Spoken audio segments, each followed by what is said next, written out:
انا مش مصدق. اقسم بالله ما مصدق. اخر حاجه الواحد كان يتوقعها والله العظيم الماتش اللي احنا عملناه النهارده ده. اقسم بالله جنان جنان والله العظيم اللي احنا عملناه ده. روح، اصرار، كور، لعب كوره. اقسم بالله لعبنا على كوت ديفوار كوره يا جدعان. والله العظيم لعبنا على كوت ديفوار كوره وعملنا من وشهم جزامه والله العظيم كمان. هي دي بقى كوت ديفوار. هي دي بقى كوت ديفوار والفريق المرعب واللي معاهم عناصر وي وي وي وي. اقسم بالله انا بالنسبه لي ماتش جنوب افريقيا كان اصعب علينا. ايه رايك؟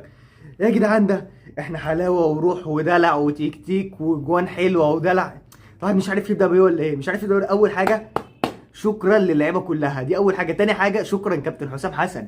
احنا ظلمناك كتير قوي، احنا ظلمناك وشككنا فيك كتير قوي وفضلنا نقول الراجل اختياراته غلط، الراجل مش عارف ايه، الراجل مش عارف ايه، الراجل جبان، الراجل بيخاف. احنا اسفين، احنا كلنا اسفين. احنا خلاص هنثق فيك يا جماعه. احنا دلوقتي لازم نثق في كابتن حسام حسن. الراجل الله اكبر عليه. بادئ لك الماتش صح، بيدير الماتش صح. ممكن بس هي الغلطه الوحيده ان هو بدا والتغييرات بتاعته كانت متاخره شويه، انما اجمالا الراجل داير الماتش صح، منزل اللعيبه الصح، بيلعب صح، مدي للعيبه دفعه ومخلي اللعيبه عندهم اصرار وروح وعندهم دافع ان هم يكسبوا.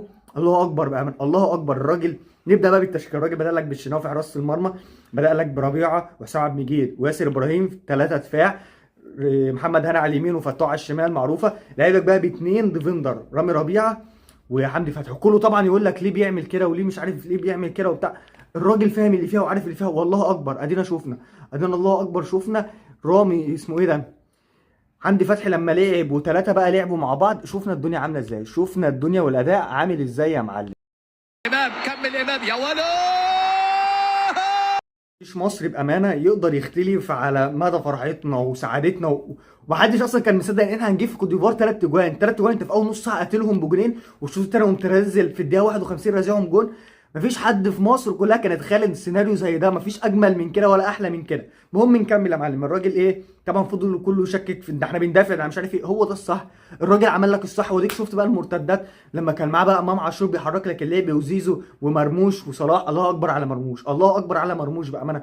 الراجل الله اكبر في كل حته في الملعب، في كل حته في الملعب موجود. يمين تلاقيه، شمال تلاقيه، كل حته الله اكبر. وشفنا في اول الماتش في الدقيقه الثالثه سيناريو ما يخطرش على البال. اقسم بالله تلاقي لك يا معلم اما امام عاشور ضغط لك على المدافع وبتاعه، قام غلطه فرانكي سي وقام خدها وادى ثرو. الثرو ما كانش احسن حاجه بس مرموش بقى ذكي، قام قطع لك على الكره وراح وخدها، قام بوم راح حطها لك. يا نهار ابيض، محدش كان متخيل ولا حد كان مصدق حاجه زي كده. اقسم بالله 1-0 يا معلم. اتبسط اتبسط يا معلم.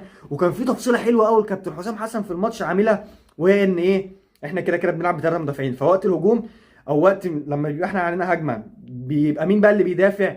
مش محمد صلاح ولا مرموش، محمد هاني وفتوح بيزيدوا ومين بقى اللي بيسند مكانهم؟ حمدي فتحي ومروان عطيه. الله، فكره حلوه جدا. وكان كل ما لعيب من لعيبه كوت ديفوار ياخد الكوره تلاقي اللعيب بتاعنا طاير عليه على طول، مقفل عليه مقفل على طول، لدرجه ان هم كانوا بيلعبوا عرضيه بالعافيه. كانوا بيحسوا بصعوبه في اللعب العرضيه من كتر ما احنا متمركزين صح وكل لعيب عارف هو بيعمل ايه صح. الله اكبر. وبرده في الهجوم يا معلم كان بيخلي لك صلاح يضم شويه، دي الحته اللي هو بيحبها. هو مريح صلاح بامانه، مريح لك صلاح في الحته اللي بيحبها. ونطلع نهاجم والله اكبر. عملنا وجبنا الجون وجبنا لك جون تاني. اخر حاجه كنت اتوقع ان احنا نجيب جون بالراس. يعني سبحان الله محمد صلاح بيرفع العرضيه بقول له ايه، انشف صلاح شويه كده في العرضيه وخليها عرضيه قويه عشان ترجع لورا شويه. قلت هتوصل لمين؟ لحسام عبد المجيد مثلا. حسام عبد المجيد توصل له الكوره، لقيت لو الكوره جت لك رامي ربيعه قام بوم حطها كده اكنها داخله رب في الحارس. جيران والله. والله اخر حاجه كنت اتوقعها ان انا في كوت ديفوار اللي هم التيران دول نجيب فيهم جون. ده عندهم لعيب اسمه سنجاري رقم 18، الواد الله اكبر عليه يعمل مني ثلاثه مثلا. الواد الله اكبر عليه والعيال ما شاء الله. حطينا فيهم الجون الثاني يا معلم. ويا نهار ابيض. وكان اول نص ساعه دي حتى كوت ديفوار ما كنت تشوف منهم بقى خطوره ولا تشوف بقى الفريق اللي هو مزهقنا غسلنا. لا احنا كنا بنروح وبنعدي وبنعمل عليهم كور حلوه. وعارف عندنا سيستم، عندنا سيستم. دي احلى حاجه في كابتن حسام حسن، ان الراجل عامل لنا سيستم. انا يا عم ماشي عارف ان انا هدافع في الماتش زي ده، والراجل بيلعب الماتش بماتشه. انا مثلا قدام كوت ديفوار انا عارف ان انا هحتاج ادافع، انزل يا معلم ليك بسبعه بيدافعوا، بسبعه بيدافعوا. ايه رايك؟ وخلاك امام عاشور كمان ينزل يدافع عادي جدا، عادي جدا. ماتش بقى انا محتاج ان انا هاجم فيه واجيب فيه جوان، يا باشا انزل والعب وهاجم ونهاجم يا رجاله عادي. انا مش راجل سباك جاي لا مؤاخذه ادافع وخلاص ولا جاي هاجم بس وخلاص. انا راجل بلعب الماتش بماتش وبدرس الماتش صح، وراجل درس الماتش صح وقرا لك كوت ديفوار صح، لدرجه مدرب كوت ديفوار كان هيتجنن ولاعيبه كوت ديفوار هتتجنن. عماد ديالو اللي هو كله قلق وبتاع، وده فعلا قلق وبيعمل حاجات غريبه. فتوح موقفه له، فتوح موقف فرانكي سيل قلق وبتاع، ما عملش اي حاجه والمدرب طلعه اصلا. المهاجم بتاعهم ما عملش حاجه، والجوان اللي دخلت فينا سكه ودور الجوان استروبيا اصلا مش اجوان يعني جامده اصلا، هي غلطات من الشناوي. ربنا يهديك يا شناوي، انت هتخلص علينا احنا هنخلص عليك، هي مالهاش حاجه غير كده بقى خلاص. طول ما احنا موعودين ببعض كده ربنا يستر بقى على اللي بينا احنا وبعض. اول نص ساعه 2-0 جنان جنان اقسم بالله، وكل لعيب عارف هو بيعمل ايه ومتمركز في مكانه صح. العب يا معلم. الحمد لله خلص الشوط الاول 2-0، وكوت ديفوار بتتجنن بتشد في شعرها، وهم طبعا جابوا فينا جون. لا 2-1 جابوا فينا جون، جابوا فينا جون، يبقى كده 2-1. الشوط الاول خلص 2-1. جون طبعا غلطه من الشناوي، كده كده جون من الشناوي غلطه طالع عليها. طب انت طالع، هو انت شفافها الشناوي ولا ايه؟ ما مسكهاش، قام الكوره عدت فتوح بصراحه مش بايده حاجه. الراجل هيعمل ايه ولا ايه يعني في الكوره؟ هيطلعها ازاي؟ ما هو كده لازم يعمل سوبرمان عشان يطلعها، هو الراجل بيوقع كده فيروح عامل لك كده يعني ولا ايه؟ مش ناقصه جنان برضه. هم دخلت فينا جون وقلنا الحمد لله 2-1. الشوط الثاني انا قلت بيني وبين نفسي احنا لو خطفنا جون ثالث تبقى جنان، لو جبنا جون ثالث في اول الشوط الثاني تبقى جنان.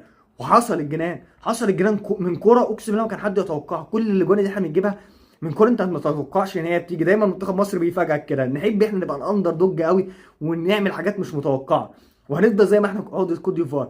رامي ربيعه استلمنا الكره وتحرك ذكي قوي قوي من امام عاشور، واخيرا شفنا لعيب محلي بيلعب بذكاء. اللعيبه المحليه بصراحه قراراتهم اغلبيتها بتبقى غلط بامانه، بيبقى قراراتهم يا اما بيلعب في السيفتي قوي يا اما قرارات غلط، بس ما علينا. قام رامي ربيعه لعيب لك الكره لامام وتحرك عالمي من امام، راح قام لعيب لك بوش رجله كره لصلاح، وصلاح بالحنين وعلى الهادي قوي قوي قام حاطط لك الكوره.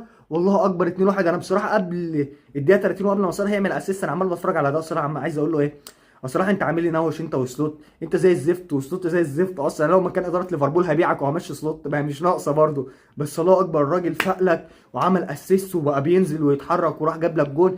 وفي الدقيقه 52 احنا 3-1 3-1. انا جاي في كوت ديفوار 3 اجوان، كانش حد يصدق كده. ده احنا كنا بنقول اعظمها لما نكسب هناخدهم من اشواط اضافيه، وبعد الاشواط الاضافيه نروح واخدين بعضنا وداخلين ضربات جزاء، وربنا يسهل بقى في ضربات الجزاء. انما الله اكبر خلصنا لعب وروح، حتى مش كور ميته، ده هم جوانهم استروبي، احنا جوانا لعب حلو وفعلا كور فيها جمله وكور متعوب عليها. الركنيه الراجل متحرك صح وصلاح رافعها صح، الجون الثالث الراجل لعبها صح، حتى الجون الاول الراجل لعب الثرو قطع صح، ومرموش راح وقطع الكره صح من الراجل وراح حط الكره في الجون. فاحنا اللي جوانا باين فيها فعلا الاصرار والمجهود، وان فعلا احنا عايزين نجيب جون، عايزين نجيب جون ونخلص الماتش.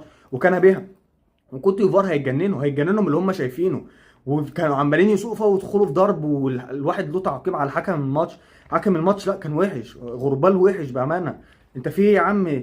هو انت ليه ما بتطلعش انذار؟ ده عمال اللعيبه تدخل وتقع وتكسر فينا وتعمل، واللعيبه تران اصلا بتاعتهم يعني ياكلونا، واحنا عمالين اللعيبه تتصاب واللي يقع ومش قادر يقوم واللي بيعجز، والتاني ما فيش ما بيطلعش انذار. حتى الجون اللي جابوه اقسم بالله جون مشكوك في صحته وفي ناس بتختلف لك عليه وبتاع، بس هو جون صحيح. العيال موتوا نفسهم على الجون عشان يجيبوه، هو جون صحيح. هي غلطه من الشناوي برده، الشناوي بدل ما يطلعها صح قام يطلعها كده اي كلام، وجي فينا الجون الثاني والعيال كانت مغلوله فينا. بس حكم الماتش انت فين؟ انت لازم يكون ليك شخصيه. انت لو كنت اديتهم الكارت من زمان كان زمان اللعيبه دي هديت شويه في لعبهم، ما كانوش عملوا كل ده. حكم الماتش بصراحه لا، ده انت كنت محكم لنا ماتش السنغال، والسنغال اللي احنا هنلعبها الماتش الجاي الحمد لله ان انت مش هتبقى فيها، لان انت لو بقيت معانا في الماتش الجاي احنا الشعب المصري كله هيعترض حقا يعني، ما ينفعش ان انت تبقى في الماتش الجاي يا غربان.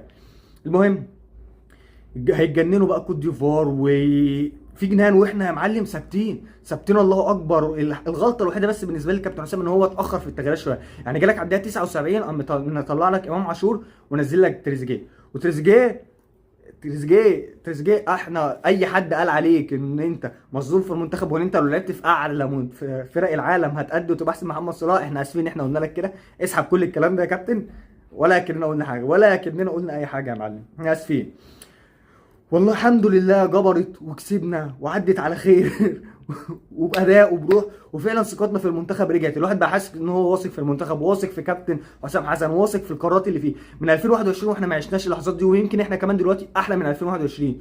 2021 احنا كنا لسه بنستكشف لعيبه زي مرموش، محمد عبد المنعم، عمر كمال، اللعيبه دي. انما احنا دلوقتي لا، احنا عندنا اللعيبه معروفينهم، بنلعب بنأدي. انا كنت خايف قوي ندخل اكسترا تايم، حتى لو كسبنا كنا هنبقى مجهدين ونرجع لنفس السيناريو ده تاني ملهاش لزوم. بس لا الله اكبر، ما دخلناش اكسترا تايم، ومن الدقيقه 51 قاتلين عليهم الماتش ومبوظينهم، وبص قاطعين عليهم ميه ونور، حرفيا ميه ونور. ويا معلم جبرت، واحنا حبينا المنتخب وبقينا فعلا متحمسين ان احنا نتفرج على اي ماتش المنتخب وكابتن حسام حسن. ولينا ماتش مع السنغال، والطار الماتش ده ما ينفعش يعدي كده. الماتش ده هو لازم يبقى ملحمه ملحم خسرونا افريقيا 21 وطلعونا من كاس العالم 2022. الماتش ده ملحمه، الماتش ده ما فيهوش هزار. صلاح ومرموش موتوا نفسهم، اللعيبه كلها تموت نفسها في الماتش. ونتكلم بقى مثلا عن حمدي فتحي، يا لهوي على حمدي فتحي وحلوات حمدي فتحي، يا لهوي على حمدي فتحي. الراجل عامل بطوله، عامل بطوله فعلا لا استغنى عنه، لا استغنى عنه. انا عرفت ليه حسام حسن ما بيطلعوش. الراجل لا استغنى عنه، موجود في كل حته. لما بيحاول وبيشغل دماغه بيفكر صح، بيطلع لك بكور حلوه وبيحرك لك لعب حلو. الراجل الله اكبر عليه، الله اكبر عليه بامانه. مش عايزين الناس تقعد تزايد على حد وتقعد تقول حد، هو كل واحد له دوره وله وقته، ولا حد يزايد بقى على محمد صلاح ولا محمد صلاح. انا برضه عارف ان مجمل اداؤه مش احسن حاجه، بس الراجل حاسس، الراجل عمل لك جون واسيست. يعمل ايه في البطوله دي الواحده؟ جايب 4 اجوان. كل البطولات اللي سابت 2021 2019 2017 كل البطولات دي هو جايب لك فيها جونين. في البطوله دي لوحده عامل لك اسيستين وجايب لك 4 اجوان. عايز ايه تاني بجد؟ والله هنعوز ايه؟ احنا مش عايزين اكتر من ان اللعيب يحسم ويخلص. انت لو بتتفرج على كريستيانو او ميسي دلوقتي هتقول لهم انا مش عايز منكم حاجه غير انكم تجيبوا جوان واتمتع بيكم بس اشوفكم في الملعب. بس خلاص، هو ممكن يكون ما بيضغطش شويه بتاع، بس الراجل قائد في الملعب وموجود، واحنا عايزينه كده وعايزين مستواه يتحسن كانه كمان ونشوفه احسن واحسن. انما احنا مبسوطين منه برده، مبسوطين من ادائه، ومبسوطين من مرموش والروح اللي عند مرموش والجرينتا اللي عند مرموش. والواد ناشف، بيدخل لك في اللعيبه ناشف معاهم وبيدخل يلتحم، ولا ما تجيش مع مصر يا ما تجيش مع مصر حرفيا. لا لا لا، الراجل الله اكبر عليه، مرموش الله اكبر عليه، وعنده باور في الملعب وعنده السمنه كده. الراجل بينزل يجري لك هنا وهنا وهنا، الله اكبر عليه بامانه يعني. طبعا كابتن حسام نزل لك مصطفى محمد في الدقيقه 95 ولا 91 يعني ولا 92. معانا الراجل ايه، نزل وخلاص ماشي خلاص. والحمد لله الحمد لله كان صلاح محسن واقف على الخط في الدقيقه 95. الحمد لله الحكم صفر، الحمد لله الحمد لله. ما شفناش الاسطوره صلاح محسن تقريبا. الحكم شاف فقال يرحم المصريين حتى لو هيقع العب ثانيه في الملعب، قال ارحمهم وصفر. والحمد لله الراجل رحمنا والحمد لله يعني مش نوش. بس مجمل ماتش حلو، لعبنا كوره حلو، احسن من ماتش بنين بكتير، واحسن وادائنا فيه احسن من ماتش جنوب افريقيا.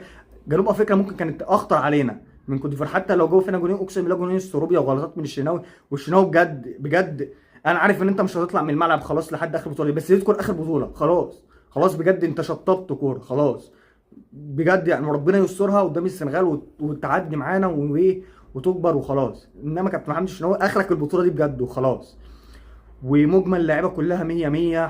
حسام عبد المجيد الراجل كسب لك ثقه، والراجل بقى موجود وواقف على رجليه. ياسر ابراهيم الله اكبر، رامي ربيعه زي الفل، محمد هاني، فتوح النهارده كان قاطع لك ميه ونور على ديالو اللي عمال يتشقلب ده، قاطع لك عليه ميه ونور. ميه ونور، نور مين؟ ميه ونور.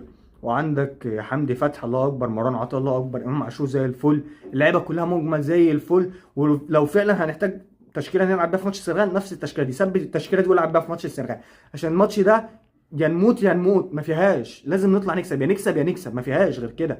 لازم الماتش ده نكسبه وان شاء الله خير والبطوله مكمله. وللاسف الجزائر خسرت من نيجيريا 2-0، وهيبقى ماتش نيجيريا والمغرب ماتش دمار دمار.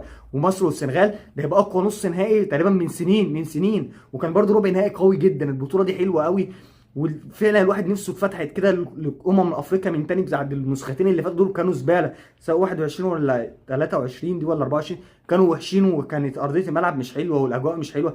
انما البطوله دي تنظيم، روح، كل حاجه حلوه، كل حاجه حلوه بامانه. وهنشوف الدنيا هتمشي على ايه، وان شاء الله اللي جاي خير. ونبقى بقى احنا والمغرب في النهايه بقى كده، ونقعد احنا كعرب نحفل على بعض بقى ونشوف الدنيا هتمشي على ايه. بس كده دي كانت حلقتنا النهارده بفوز منتخب مصر على كوت ديفوار 3-2. وان شاء الله اللي جاي احسن. لو عجبتك الحلقه ما تنساش اللايك والاشتراك في القناه، والسلام عليكم.